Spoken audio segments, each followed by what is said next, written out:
Welcome back. I am Charger Dude 95. The Dream Season Football League 6 continues in a series to determine the greatest dynasty of all time. Sid Luckman, look at those interceptions, a league-high 7 this season. His 40s Bears, one of the greatest dynasties ever, winners of 3 world championships in the 40s, battles the 2000s Bucks, who won it in 02. Gary Famigletti caps off this Bears drive with a touchdown as Sid Luckman overcomes the slow start to the season. They're 0-4, and with a loss, their hopes of making the playoffs would be pretty dire. Ray McLean catches that touchdown. Face mask here on Clint Wager, giving the Bucs a chance, but then Tampa's offense goes backwards, and Brad Johnson would be denied, and the Bears win the game.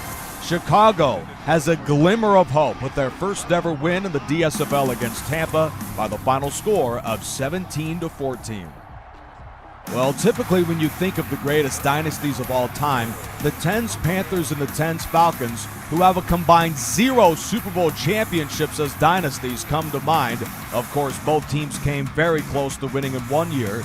Jonathan Stewart with a phenomenal 2-touchdown performance knocks out division rival Atlanta, and the Panthers are 4-1 to start the season. Greatest show on turf, 2000s Rams, and the Hogs, otherwise known as the 80s Redskins. And Washington at home got off to a flying start with their running back in John Riggins. He now has 6 touchdowns on the season with that run. Matching him with 6 touchdowns this season to lead the league is the Hall of Famer Marshall Faulk. There's his first, and then Ricky Proehl snares this touchdown after a Joe Theismann fumble. Then the Rams in the second half, with 2 more scores from Faulk, would pull away from the Redskins. And St. Louis, after a brutal 0-3 start to the season, has won 2 straight and is back into the thick of the NFC playoff race. But their hopes for a postseason berth are hampered a bit as Enos Williams joins John Sinclair and Zahir Hakim, all injured in this win against the Redskins, 34-17. Well, when there's talk about the greatest running back of all time, this guy usually doesn't come to mind. It's Walter Payton, Emmitt Smith, Jim Brown, and there's no reason to not include those guys, but bring in this guy in the conversation too. 115 yards for him last week in the loss to the Raiders. Bills hope to rebound at the Titans, and Pete Metzlars would take over the game. I mean, he simply was the best player on the field tonight. In a battle of tight ends, Frank Wycheck wouldn't go down without a fight. He reels in this go-ahead score, but Metzlars went off. One of the greatest tight end performances ever for a game. 135 yards for the product out of Wabash. His backup would reel in this go-ahead touchdown in Keith McKellar. And the 90s Bills cap off the game with this first down run from, you guessed it, Thurman Thomas. What a performance by Pete Metzlars in the win. And now Buffalo at 3-2 is right now, for the moment, the division leader in the AFC East. Meanwhile, the division leader now in the NFC East through 4 games, tied with Dallas, is the 50s Eagles. Vicious hit provided by Jack Ham, and Mel Blount recovers for the Steelers. The defense throughout the day played incredibly well, but Vic Sears, with no one around him, scoops up this fumble and brings it back for a Philly touchdown. And Bradshaw, for the 8th time in the game, is sacked, this time for a safety to close it out for the Eagles in a 15-6 win. What has been a nightmare start to the 2-3 season of the Steelers just got worse as Mike Webster broke his ribs and is out for the next 4 games. The Steelers in the loss was 0 for 12 on 3rd down. Well, similar to the Steelers, these 2 offenses have been hit and miss to start the season. Arizona comes in 15th, the Jets 31st. That'll boost up some of those stats as Don Maynard is gone. One of the longest touchdown catches of the season for any receiver lifts the Jets up at the half, 10-9. Then Floyd, what a play, leaps over Aberrezi for a circus catch. That leads to an Andre Ellington touchdown. Namath pushes the Jets into field goal range with this big throw out to Sammy Weir, but on 4th and 4, they're going with trickery. Jim Turner, the kicker, throws to Pete Lamons, the tight end, for a touchdown to tie the game. I mean, Weave Eubank, a Hall of Fame head coach, has something brewing in his back pocket as they go with the trickery to tie the game. That's a gutsy decision, and the Jets certainly needed it as that defense delivers a stop led by Paulson of New York. And then Joe Namath delivers the scoring drive to win the game. Matt Snell, who has had a terrible season, he pushes the ball downfield and the Jets win it with a score from Snell. New York, with their victory, has snapped the skid and has delivered the Cardinals their third straight loss.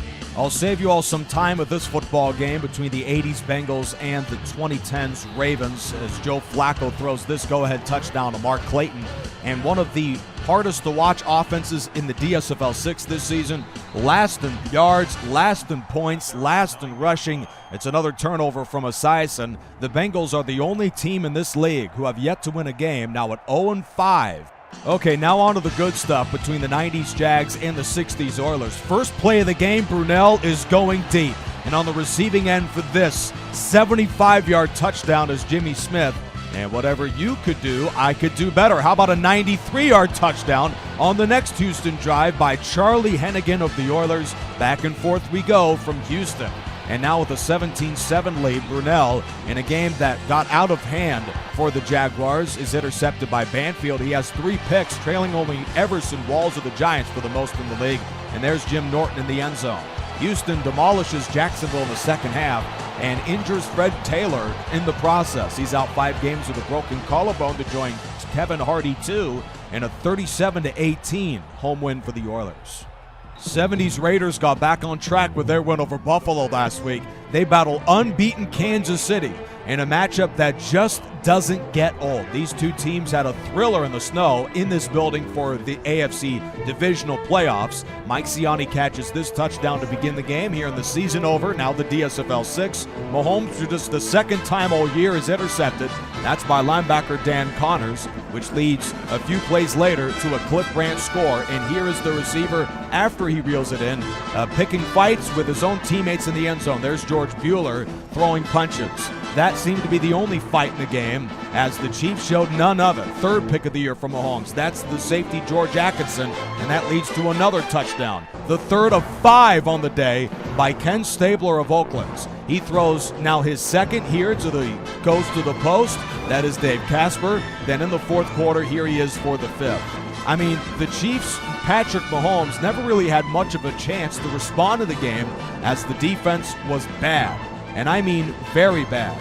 But it was only a matter of time before another team in the DSFL was knocked out the ranks of unbeatens. Raiders are now 2-3. The Chiefs have fallen to 4-1 in the AFC West. Yes, the 2010s Patriots, one of the greatest dynasties in the history of the NFL. Ironically, they have yet to win a game on the road.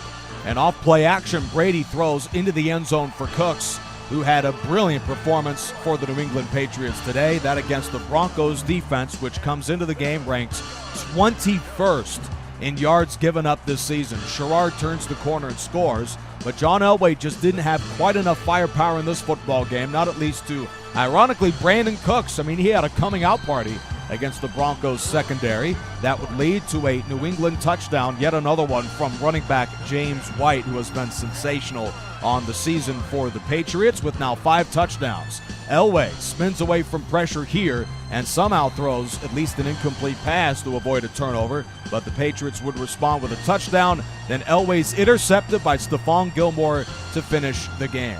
The Patriots at 3-2 are trying so hard to figure out a way to win on the road, yet after a bye, they will be at home in Week 7 for the DSFL 6 Radio. Another edition of that series, as in Week 7 they will battle the 80s 49ers. Tight division right now, but the Patriots are on top by a hair with a 3-2 start to the year. Speaking of the 49ers, they play host to Miami today. Earl Morrall is the starter due to the injury to Bob Greasy, and Don Strock is the backup now. Bob Greasy has broke his collarbone and is out for 5 weeks. Morrall did not have a good game today against the San Francisco 49ers. He lost a fumble there, throws an interception to Darryl Pollard here, and the 49ers would lead it 16-6 with under 3 minutes to go in the game. But Morrall figures out some sort of a way to avoid a Dwayne Board sack and throw across his body to Jim Mandich for a first down. That looked like a play Greasy could make. And 2 plays later, he's in the end zone, is the tight end from Michigan, Jim Mandich. The Dolphins defense, top 5 all year, needs 1 stop in order to either tie or win the game in regulation, and they couldn't do it. Mike Wilson reels it in, and the 49ers improved to 4-1 with a thrilling win over Miami. And before they battle the Patriots in that DSFL radio game, next Sunday they are at home against St. Louis. Fresh off of their loss to the St. Louis Rams, the 80s Giants visit the 90s Cowboys in an effort to get back on track at 2-2 to start the season.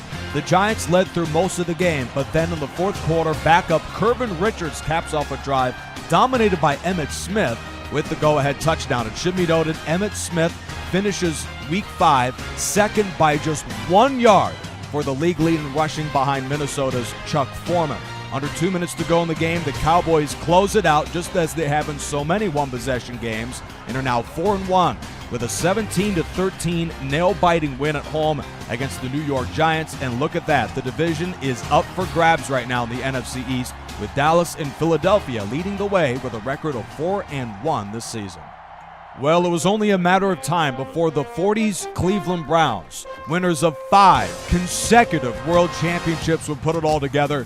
Today was that day.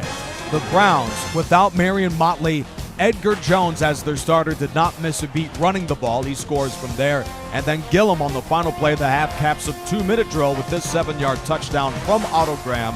And that dominance would continue in the second half. Harrison made things interesting for a moment on the opening drive of the third quarter, but Cleveland comes right back with another long ball to the league leader, over 21 yards per catch this season for wide receiver Max Speedy.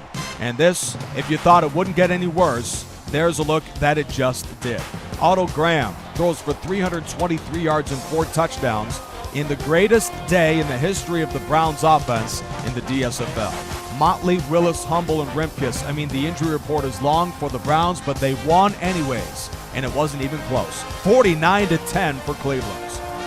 There are only 2 undefeated teams left in the DSFL 6. Out Russell Wilson, Matt Flynn joins the starter Tarvaris Jackson at quarterback in their Week 5 home game on Sunday night against the Purple People Eaters, the 70s Vikings. And just a spoiler alert, Tarvaris Jackson did not play well. Fran Tarkenton did, though. He scrambles for this 29-yard touchdown. He had 84 yards rushing and 197 yards passing, along with 3 all-purpose touchdowns as the Vikings dominates the Seahawks. Jackson throws his second interception here to Paul Krause. And then, how about just for good measure, that was Bobby Bryant, not Paul Krause. This is Paul Krause.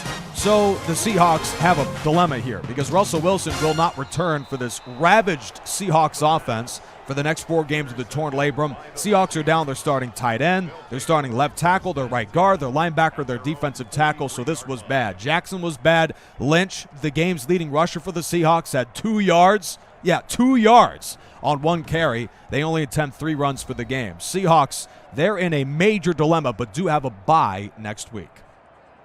And then there's only 1 remaining unbeaten team in the DSFL 6. That is the 10's Saints. Lowe is in for his 5th touchdown run of the season. Then Bush scores his 4th to lift the Saints up 20-10 on the opening drive of the third quarter. Dominant start for the best offense in the DSFL 6. That is the 10's Saints. End around to Don Norton gains 31 yards for the 60s Chargers. And San Diego, a few plays later, will be in the end zone with Lance Allworth. He has been dominant. Now, it said he was hurt, but he would return very shortly. But in the meantime, Hadel would orchestrate another impressive drive, face mask against Darren Sharper of New Orleans, and on 3rd and 11 from 23 yards out, Allworth goes over the top of Greer for his 5th touchdown catch of the season. He is lapping the field for the best marks in the DSFL 6 as the best receiver in the game right now. Saints hope to take the lead in a topsy-turvy football game here, but on 3rd down, Brees is incomplete. The Saints would punt and hope to get the ball back, but the Chargers move the chains once on 3rd down. They do it again as Hadel throws for 220 yards in the contest, and then San Diego converts a 3rd, and then they do it again for the 4th time, and the Chargers win the game and hand the Saints their first loss of the season, 24-20. The Chargers are back in it at 2-3 in the AFC West. There were 3 unbeaten teams going into this week, and all of them lost. There was a look at Week 5 scores and now Week 6. And then as we glance at the awards very quickly, Fran Tarkenton earned the NFC Offensive Player of the Week. That was Ken Stabler in the AFC. Here's a look at the standings across the league. The one to watch is the Chiefs. who have a 2-game lead in the AFC West. But Kansas City, fresh off the loss, is at the surging Buffalo Bills to begin Week 6. It should be a good one. There's all the standings along with the league leaders in the DSFL 6. I hope you enjoyed, as the Bengals are the worst team in this league. We'll see you next week.